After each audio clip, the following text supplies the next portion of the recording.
এই যে এটা হলো ওভেন, এটার মধ্যে এখন কেকটা দেওয়া হবে।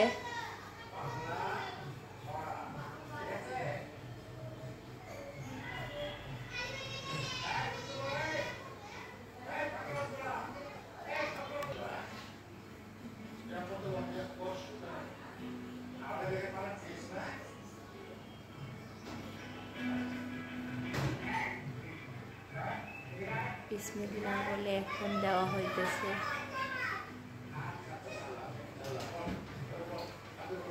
কয় মিনিট দিছে?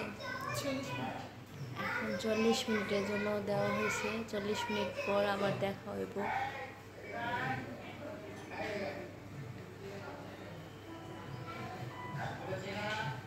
সবাই প্লিজ প্লিজ আমার পেজটা ফলো দিবেন। আর এই ভিডিওটা 3 ভাগে ভাগ করা হবে। এখন একটা ছোট করে দিব, এরপরে যেটা ব্যাটার মিশ্রণ করা হয়েছে, এরপরে কেকটা রেডি করার পরে একটা। তো প্লিজ সবাই কেউ কোনো কিছু মনে করবেন না, প্লিজ আমার ভিডিওটা দেখবেন। সবাই ভালো থাকবেন, সুস্থ থাকবেন, আমার পাশে থাকার চেষ্টা করবেন। আল্লাহ হাফেজ, বাই বাই, টাটা।